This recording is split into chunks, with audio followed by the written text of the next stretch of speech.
Next, Don Wee.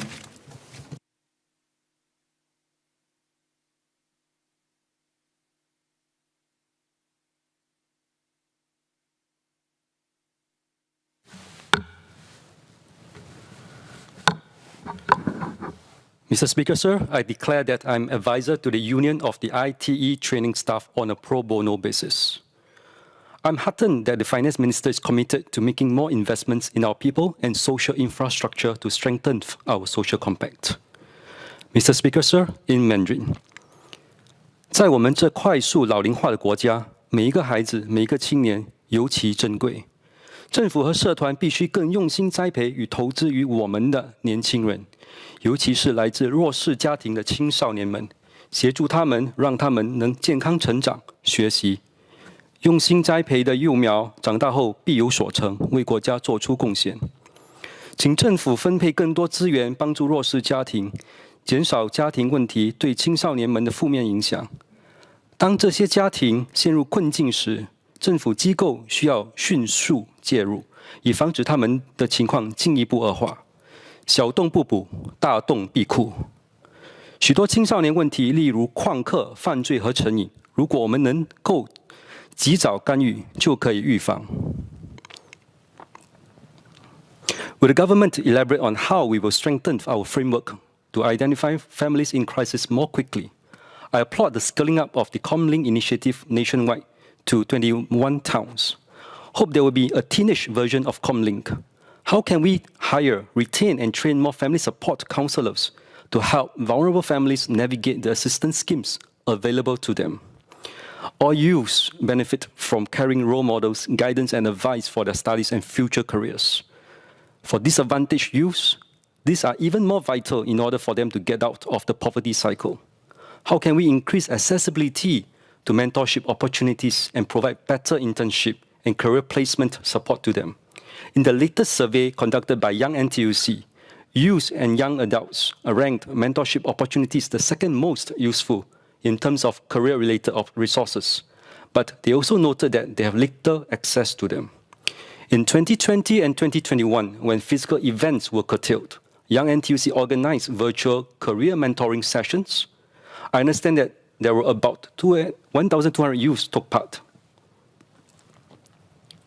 There was a high demand, hence I urged the government to provide more funding to organizations such as Young NTUC that run mentorship programs to support the recruitment and training of mentors and ensure their quality. Better internship and career placement support is also essential. I would like to request for more government incentives to encourage companies to provide internship opportunities for our youth. Funding is needed for allowance subsidies and to support various components of an internship program, such as the training of company supervisors. I also hope that the government will consider giving incentives to spur sectoral tripartite cooperation to build a more systemic approach in curating internship and placement opportunities. Creating an internship of quality requires input and cooperation amongst the Institutes of Higher Learning, IHLs, employers, and government agencies. Companies need more help to design good internship programs that enable the students to gain work experience, make meaningful contributions, and gain insights of the industry. This should help the students gain clarity on their career options and make informed postgraduate choices. We should encourage youth to go beyond their compulsory school internships today and embark on additional ones if possible. Internships should also benefit companies as opportunities to spot potential talents and employees. We need to change our employers' attitude towards interns and internships as temporary exercises.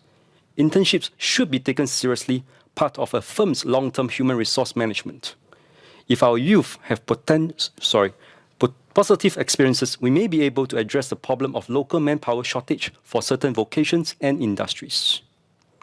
A promising approach is to get the employers, unemployed youths, and the IHLs to come together to develop a work-study experience. It can be apprenticeship plus internship program or conversion program where they learn before commencing work. This method had proven quite effective for the work-study diplomas, a mid-career switch conversion program. However, the process to develop and approve new courses can take some time. to expedite, the government through the Ministry of Manpower or NTUC can take the lead and drive each sector's development in this area. Would the government also consider providing funds to help unemployed graduates as union members? As members, they are entitled to the equivalent of student passes so that they can get further job placements or skills training. It is also important to support IT students and youths in transition from school to the workplace and provide programs to build up their experiences through internship opportunities. For certain sectors, due to limited internship opportunities, they get some exposure through school projects, but this is not the same as work experience. Special needs youths need help to secure internship opportunities too. Both the youths and employees will need customized training and support to make sure that the work arrangements can be sustained. Would the government please provide more funds and support to incentivize companies to be more inclusive? I would also like to ask for more funding to support IHLs to develop continuing education and training modules with input from sector leaders and companies. Such an ecosystem will facilitate the development of update training programs which are relevant and in demand by industries. An excellent example of a multi-party's involvement for training is the Google Singapore Ignitions SG program, a partnership between Google, EDB, IMDA, and SkillsFuture. The program involves online vocational and on-the-job learning with local and global host companies. Indeed, a tripartite approach is the most promising one to ensure timely and relevant curriculum development and good matches to place the trained participants. In recent years, there has been a sharp increase in the number of platform workers. We need to rethink our approach to support their welfare. A key factor contributing to the gig economy's expansion was the improvement of digital technology. This facilitated the matching of workers to tasks.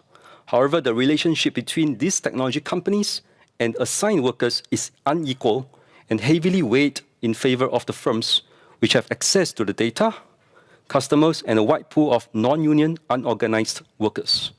The tech companies have no obligation to the independent workers, which mostly include private hire drivers and food delivery couriers. As independent service providers, they are not employees and thus are not entitled to employee rights such as sick leave, mandatory leave, CPF contributions, and medical expenses, so on and so forth. Therefore, they have flexibility and autonomy. The fact is that they have limited bargaining power and will find it hard to earn a sustaining wage if they don't work full-time. While many platform workers are young and work part-time, now the number of full-timers are also significant. As a gauge, consider in 2018, 8 to 10% of Singapore's residents' workforce were self-employed, or they did full-time independent work. It's time for us to review their work conditions and consider if we should amend legislation to require platform companies to treat the full-time platform workers as employees, as well as to allow them to form unions to protect their rights, including fair and timely payment. Presently, they are prone to exploitation and have very little say on how much they get paid. They are price takers. And in order to make a decent living, which include the incentive pay, which comes with completing certain assigned jobs, they have to work long hours to reach their target wages. Due to low barriers of entry, the jobs are attractive to those who have difficulty finding other jobs due to low levels of education, lack of skill sets or credentials, or other reasons such as a prior criminal record. While they provide a much needed and in-demand service, they are in dead-end jobs with no prospect of progression. Mr. Speaker, sir, in Malay, please. Kepada penduduk-penduduk Chua Chu Kang dan pekerja-pekerja platform, saya dan anggota-anggota parlimen seangkatan saya akan membantu anda supaya mendapat gaji dan hak yang adil. The least we can do for them is to ensure that they have representation via unions and are treated fairly. In other words, with full rights and entitlements of employees. Finally, I would like to speak on the topic of carbon taxes. With the changes in carbon taxes, companies will face increasing pressure to transform. However, the cost of transformation will ultimately be passed on to the consumers and lead to higher costs of living. With inflation and logistics challenges due to the pandemic, ordinary families will face financial pressures.